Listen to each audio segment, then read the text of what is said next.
Ciao, oggi vediamo insieme le originali Kipper Karten, ovvero le carte Kipper. A dopo!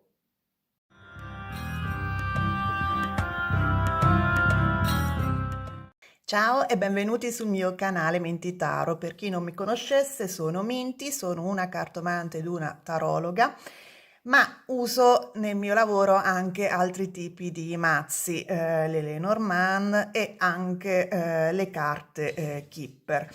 Le carte Kipper, per chi non le conoscesse, ne ho parlato in altri video, li trovate qui in cima al video che vi dà più una introduzione di queste carte. Sono delle carte tedesche pubblicate a Munich in Germania alla fine del 1800, più specificamente nel 1890. Prendono il nome dalla cartomante tedesca Frau Susanne Kipper, però come nel caso delle carte Lenormand non sono state inventate da questa cartomante, bensì sono state attribuite a queste carte il suo nome per motivi semplicemente di marketing. E adesso le vediamo insieme. Dunque, io le ho comprate in Amazon dalla casa editrice Urania, che è appunto tedesca, e sono piccole, come di solito sono queste carte, più o meno alla stessa taglia delle Lenormand, sono molto piccole, quasi tipo 8 centimetri, hanno un bel cartone e questo è il dietro, come vedete molto, molto grazioso, molto, molto classico, tipo delle carte da gioco francesi, lo stesso stile fondamentalmente.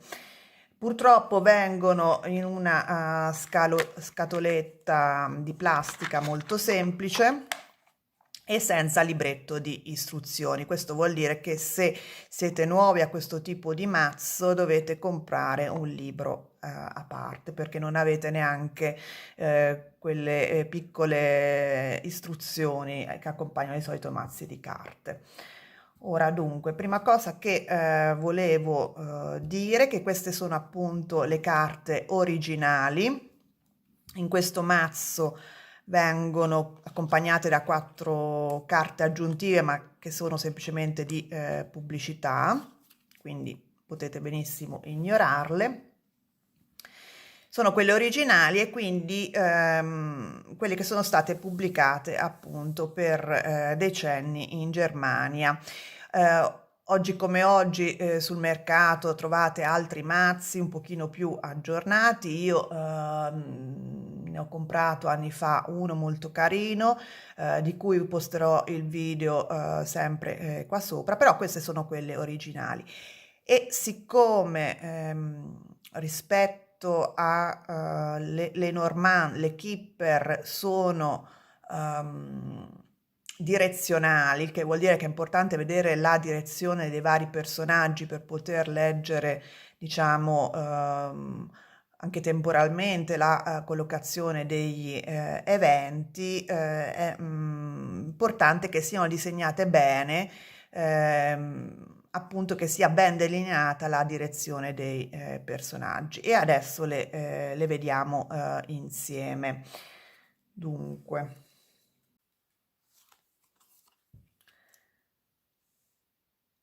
come vedete sono con il titolo in tedesco, Hauptperson, è la numero 1 e vuol dire il consultante uomo, perché come nel caso delle Lenormand ha una carta che rappresenta il consultante di sesso maschile e il consultante di sesso femminile. Come vedete i disegni sono molto caratteristici del periodo, che è quello chiamato Biedermeier, che finiva appunto proprio nel 1890 ed è uno stile artistico che era rappresentativo della classe media tedesca dell'epoca. Infatti vedrete che queste carte si rivolgono soprattutto appunto alla classe media e quindi ha delle tematiche che rispondono ai bisogni e ai desideri della classe media tedesca del periodo, quindi denaro, amore, insomma tutto ciò che è abbastanza borghese, tra virgolette. Quindi qui vediamo un signore con il panciotto e che è rivolto appunto a sinistra, quindi tutto ciò che è davanti a lui può rappresentare il suo futuro oppure ciò che espone agli altri, mentre tutto ciò, tutte le carte che sono dietro la sua schiena rappresentano il suo passato e tutto ciò che nasconde al pubblico, basicamente. Poi abbiamo la persona principale femminile che è anche lei vestita con gli abiti tipici dell'epoca, ha un ventaglio ed anche lei, vedete, è rivolta nella direzione opposta al personaggio maschile, quindi in questo caso tutto ciò, tutte le carte che sono di fronte a lei rappresentano il suo futuro, mentre e tutto ciò quello che espone al pubblico, mentre tutto ciò che è dietro la sua schiena è il suo passato o tutto ciò che cela al pubblico. Queste sono le, diciamo, posizioni principali. Questo è l'unione e può rappresentare una unione romantica o un contratto, una cosa di questo tipo. E ci sono due giovani, qui un pochino più campagnoli, devo dire, e sono molto carine nei dettagli. Questo è l'incontro, che anzi mi sembra una carta molto audace per lo spirito borghese dell'epoca, perché insomma c'è questi due che si toccano le mani sul divano. Poi abbiamo il gentiluomo o il buon uomo, mettiamola così, che rappresenta fondamentalmente un personaggio maschile di una certa età, anche lui ha una direzione di sguardo abbastanza preciso verso la sinistra. E poi c'è la buona donna o gentildonna o la buona dama, diciamo, che è la controparte femminile del gentiluomo e anche qui lo sguardo è rivolto nella direzione opposta al gentiluomo di una certa età. Bellissime vedete le carte da pareti, avete un po' dei dettagli delle case dell'epoca. Questa è la lettera felice, mettiamola così, buone notizie fondamentalmente. Qui è semplicemente la casa editrice, un messaggio della casa editrice. Questa è la persona falsa. Vedete c'è questa signora ragazza mascherata, nel senso che probabilmente va a un ballo in maschera. Anche qui è molto importante la posizione delle spalle, della porta, perché è quello che cela gli altri.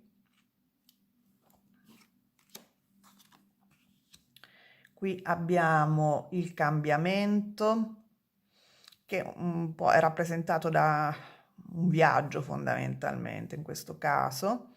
Quindi c'è un cambiamento, indica un cambiamento nella vita del consultante. Anche qui è importante vedere la direzione dei cavalli.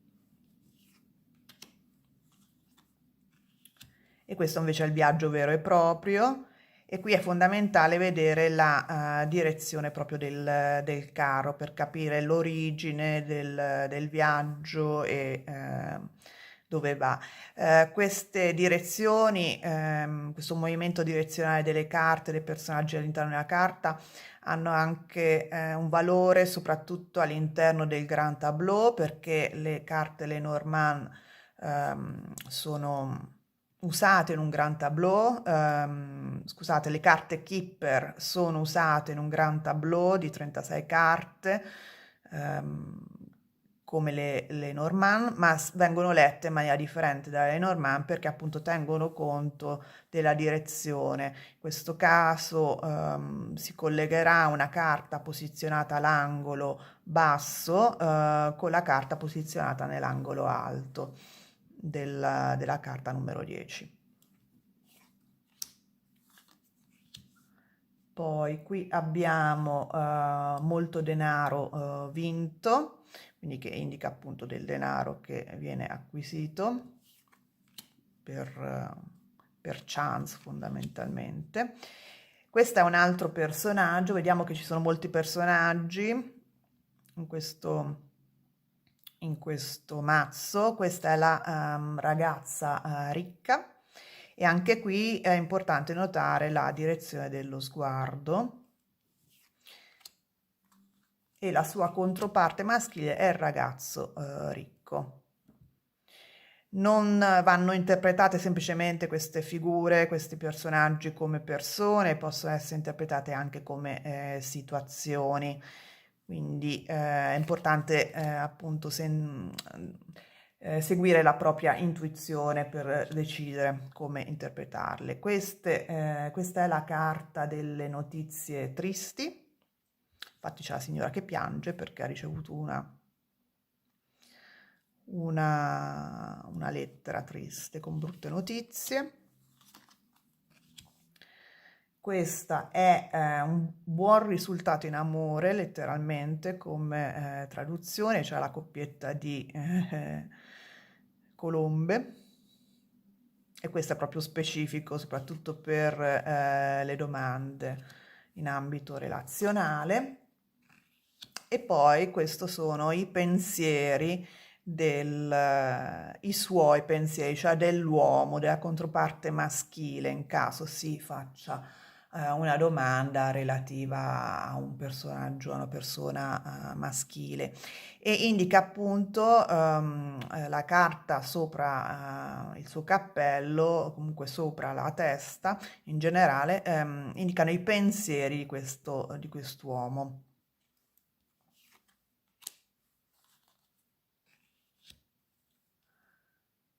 Questo è il regalo e indica appunto un regalo che viene ricevuto e anche qui la direzione è importante perché il regalo che viene ricevuto è rappresentato dalla carta sopra, qui sopra. Questo è un bambino, un piccolo, un bebè fondamentalmente, anche se insomma non mi sembra molto bebè, ma è un bambino e indica un po' come nelle Lenormand un nuovo inizio, un qualcosa di piccolo, un bambino vero e proprio, dipende dalla domanda. Questo è letteralmente si può tradurre come fatalità, indica fondamentalmente la fine di un qualcosa. E anche qui è molto importante notare le carte attorno perché in una posizione viene a indicare l'origine, in una parte, un'altra carta indica ciò che viene, che finisce, un'altra la causa, eccetera, eccetera. Tutte le carte posizionate attorno alla bara, quindi anche qui bisogna notare le carte attorno e la loro posizione rispetto appunto alla forma, alla direzione della bara. Questa è la casa, un po' simile come significato alla casa nella Lenormand, quindi casa intesa come luogo dove ci si sente a casa fondamentalmente, sfera privata, ma anche qualsiasi edificio. Questo è il soggiorno e rispetto alla casa indica la parte più nascosta, più privata di noi stessi, più intima. Bellissima, vedete anche con la prospettiva. Sono case alla fine molto colorate. e questo è il militare. Questa è una carta importante perché ha permesso di capire e di confermare l'origine di questo mazzo di carte, perché in base alla divisa si è confermato che venivano fondamentalmente dalla Bavaria, appunto verso la fine del 1800, e quindi non avevano poi un'origine antecedente come qualcuno aveva sospettato, perché questa è una tipica uniforme di quel periodo in Bavaria. Poi questa è la Corte di Giustizia, che indica ovviamente tutte questioni legali. Questo è il furto, e anche qui bisogna vedere da dove esce il ladro e capire cosa porta via e chi è che porta via cosa, eccetera, in base alle carte vicino. Tra l'altro è interessante perché va in pantofole a rubare in casa d'altri, mi sembra molto strano, però è molto, molto carino. Tutte le chiavi per terra per aprire la cassaforte. Vedete com'è tutto molto borghese, no? Chi è che ha una cassaforte in casa? Appunto la classe media, ricca, che all'epoca era ricca in Germania. Questo è invece alti onori, può essere tradotto. Qui c'è un castello, indica riconoscimenti, alti onori, nel senso che appunto vengono riconosciuti i nostri meriti, saliamo ad alti onori, ecco. Questa è la grande fortuna, che è la tipica carta della fortuna che abbiamo anche nelle nostre sibille.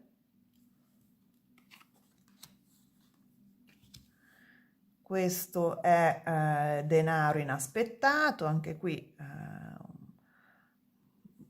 sempre diciamo è molto interessante appunto le tematiche principali sono problemi legali, no? La Corte di Giustizia, queste cose, denaro che arriva o che ci viene tolto, e contratti, amori. Queste sono le aspettative, quindi anche bisogna vedere carte di fronte alla ragazza per capire cosa sta aspettando.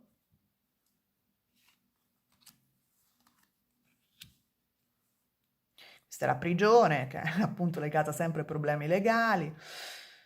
Eh, sembra quella del Monopoli, no? Devi star fermo qui un anno. E poi abbiamo un'altra carta legale che farà un ruolo di mediatore. Questa è la persona di legge, il cancelliere, basicamente. Sta aiutando la signora con problemi appunto legali.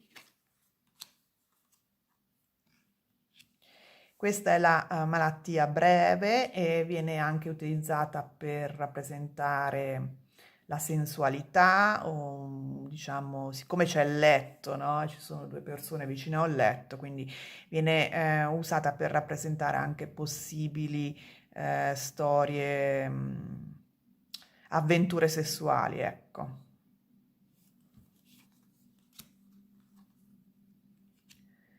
E qui abbiamo la tristezza, dove c'è una specie di depressione o di ansia, di preoccupazione, ma per motivi concreti, reali,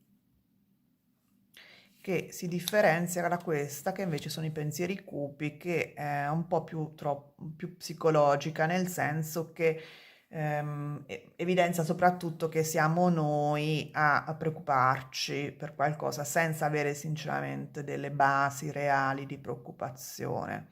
Quindi è un po' più leggera rispetto a questa. Questa è più leggera.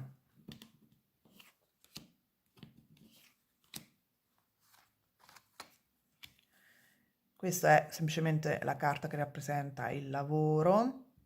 Ci sono vari tipi di lavoro. questo è il lungo cammino e anche qui, soprattutto nel Grand Tableau, bisogna vedere le carte che sono sotto questa carta e le carte accanto per vedere l'origine e la direzione di questo cammino. Indica fondamentalmente che bisogna attendere molto, fare un lungo cammino prima di raggiungere un certo risultato che verrà mostrato qua. E questa è la carta più ambigua perché si chiama sia speranza che grande acqua, ha la rappresentazione dell'ancora perché è un tipico simbolo di speranza, però appunto c'è anche l'acqua, quindi come speranza indica speranza, successo, possibilità di essere aiutati, ma con se si fa attenzione all'acqua può indicare anche problemi di alcolismo o di dipendenza, quindi è molto più ambigua rispetto alle altre. Quindi come vedete sono carte molto interessanti, molto belle, disegnate veramente molto bene, sono direzionali e soprattutto non solo bisogna tenere conto della direzionalità, bisogna tener conto di alcune carte che fungono da stop di una frase. Per esempio noi abbiamo 5 carte, poi l'ultima è la prigione, vuol dire che bisogna interpretare fino a qui, mentre altre carte proprio collegano le carte accanto, le carte sotto sopra, come può essere questa che collega 2 carte accanto, come il lungo cammino che collega la carta sotto e la carta accanto, come il regalo che collega la carta sopra e la carta sotto. Dove abbiamo visto? Eccola, questa collega la carta sopra e la carta sotto. Quindi ci sono delle carte che indicano stop, le carte che fanno da ponte, da connessione, delle carte che cambiano un po' il giro, la direzione della interpretazione, della lettura. E quindi non sono facilissime, però sono molto più intuitive secondo me visivamente, hanno una intuizione basata sul disegno molto più forte rispetto alle Lenormand, perché le Lenormand sono basicamente simboliche, mentre queste sono più legate proprio visivamente al tipo di disegno che mostrano, non solo al simbolo, all'interpretazione, ai vari significati a cui possono essere legate. Bene, spero che questo video vi sia piaciuto, fatemi sapere se avete questo mazzo di Lenormand originale, ve lo consiglio perché è fatto molto bene, perché appunto indica le direzioni originarie, quindi se comprate dei libri è utile avere appunto quelli che si basano, avere il mazzo che segue, che descrive il libro fondamentalmente. Quindi se avete questo mazzo fatemi sapere come vi trovate, e se volete qualcosa di più moderno vi consiglio un altro mazzo di Keeper Cards, di carte Keeper, che posto qui sopra, che ho già mostrato in un video precedente. Bene, vi invito a mettere il like se vi è piaciuto questo video, se vi è stato utile, a iscriversi al canale se non l'avete ancora fatto e a condividere il video con altri che possono essere interessati a questo mazzo. E noi ci vediamo presto. Ciao!